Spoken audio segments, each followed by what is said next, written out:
onde hoje acontece o primeiro turno das eleições para presidente, com comparecimento às urnas relativamente abaixo até o momento.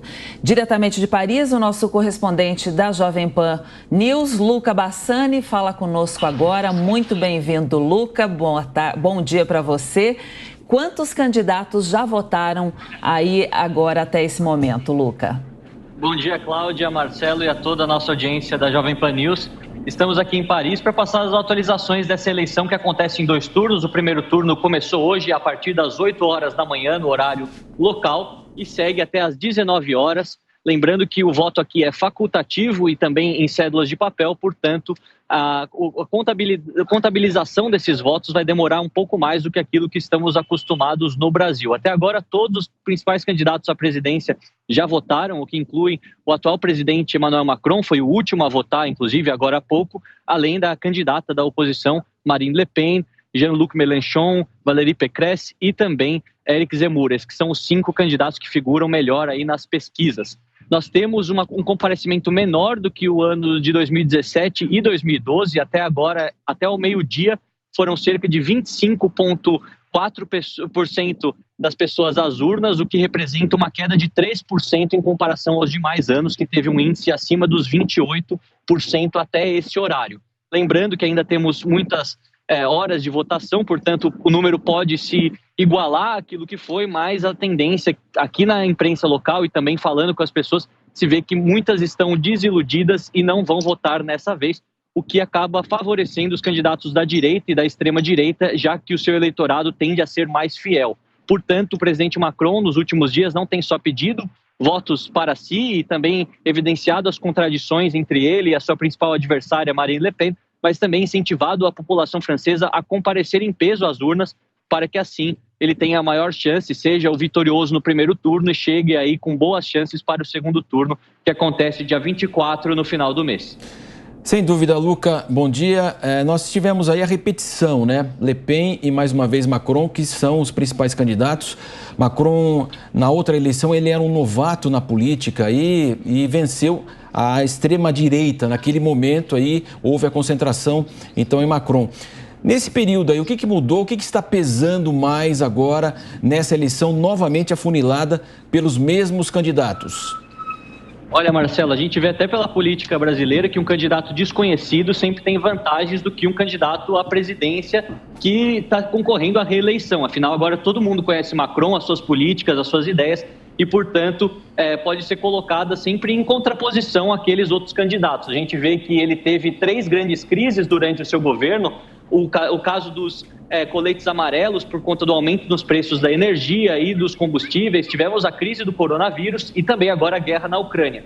Em todas as 3 ele saiu relativamente bem, mas teve um grande desgaste político que mostra também as suas intenções de voto caindo consideravelmente nos últimos dias, 3%, 4%, e dando aí um empate técnico praticamente com a candidata da extrema-direita Marine Le Pen. Nós vemos que Macron tem falado bastante a favor da União Europeia, a favor da Ucrânia nesse momento, já que a opinião pública francesa é a favor também da Ucrânia, contra essa guerra e também favorável às sanções econômicas contra a Rússia. E nisso a gente vê que, de certa forma, as questões migratórias têm falado também bastante, além das questões econômicas. Marine Le Pen diz que quer restringir o acesso à França, principalmente a imigração ilegal e, de certa forma, deportar aqueles que estejam relacionados a terrorismo ou qualquer outro ato que envolva violência aqui dentro da França, além, é claro, da própria questão econômica, em que Macron está vivendo uma crise por conta da alta no preço do combustível e na inflação por conta da guerra na Ucrânia, e nesse sentido, Le Pen tem prometido que vai diminuir o preço da gasolina, que vai também tornar mais acessível a energia elétrica aqui na França, devolvendo impostos aos franceses, mas todos sabemos que é muito difícil cumprir essas promessas, já que não está apenas na mão do presidente fazer essas mudanças, mas sim em toda uma estrutura do governo e também da política externa. Afinal, a guerra continua aí mais de 45 dias e isso vai determinar a inflação na Europa e a própria política externa europeia. Portanto, a gente vê 2 candidatos que tendem a se encontrar no segundo turno. No ano de 2017, Macron ganhou de forma folgada 66% dos votos e a gente vê que dessa vez está muito mais apertado. As pesquisas, inclusive do segundo turno, mostram um empate técnico novamente entre Macron e Le Pen, ele com uma pequena vantagem, 51%, 52%, e ela 48%, 49%, ou seja, empate técnico novamente. Agora, Luca, a gente tem mais uma pergunta aqui. O Macron lamentou não ter participado aí mais da campanha nesses últimos dias, também por causa da guerra da Rússia, que ele ficou muito envolvido. Como você disse, perdeu cerca de 2%. Praticamente empatado agora com Le Pen. Agora, outra coisa que se observa também é uma abstenção maior do eleitor, né? A que se deve essa falta do eleitor? Por que ele não vai às urnas? A gente sabe que o voto aí não é obrigatório, né?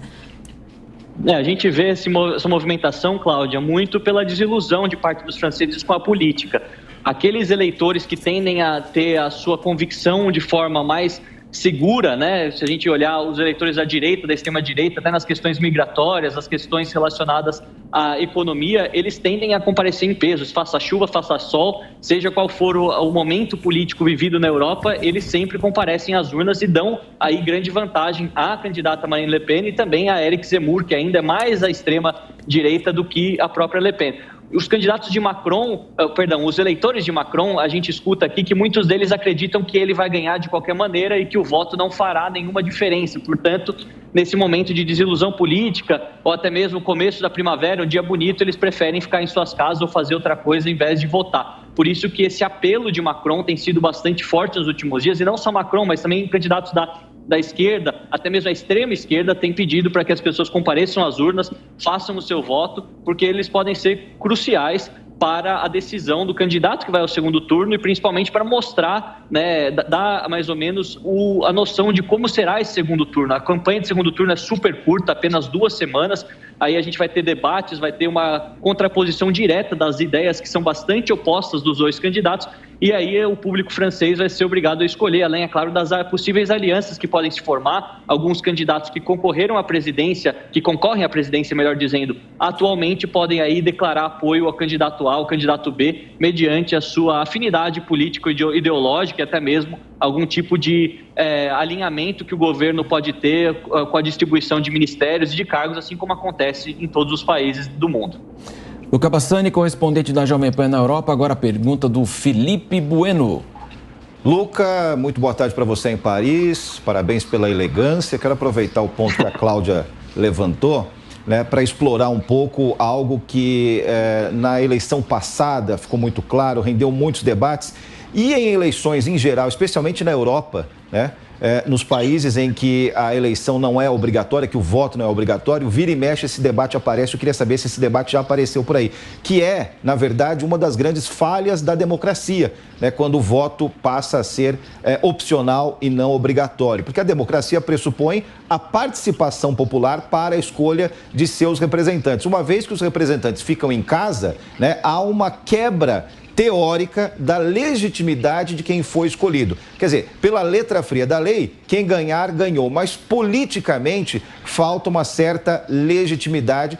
Pelos números que você trouxe na sua primeira entrada, né, os números baixíssimos de participação popular até agora, e isso vai repetir casos anteriores. Eu pergunto, esse barulho já chegou aí, esse questionamento já chegou à imprensa, você que está há alguns dias aí na França?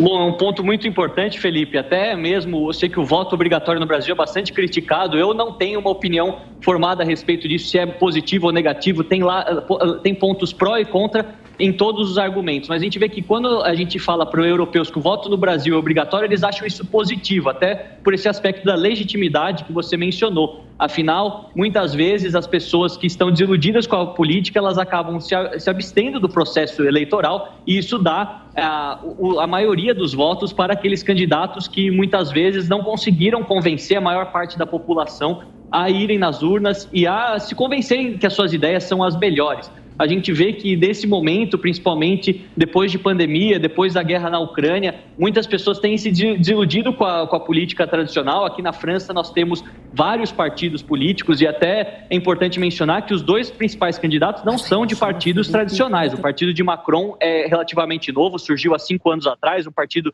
de viés bastante liberal na economia, a favor do livre mercado e também liberal na questão dos costumes, e o partido de Le Pen, que já existe há mais um tempo, mas nunca teve grande importância, até que o seu pai, Jean-Marie Le Pen, que também foi um candidato de extrema-direita, que competiu contra Jacques Chirac no final dos anos 90, começo dos anos 2000.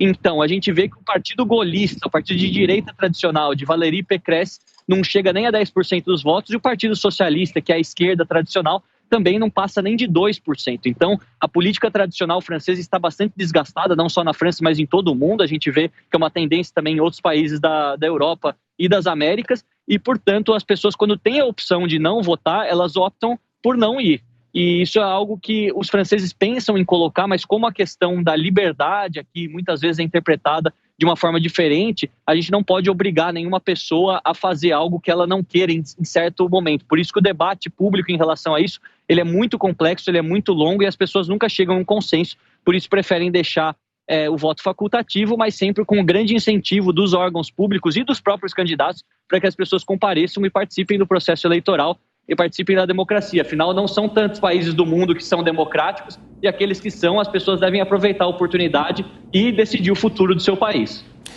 Luca Bassani, correspondente da Jovem Pan na Europa, ele vai retornar, evidentemente, acompanhando as eleições presidenciais na França. Agora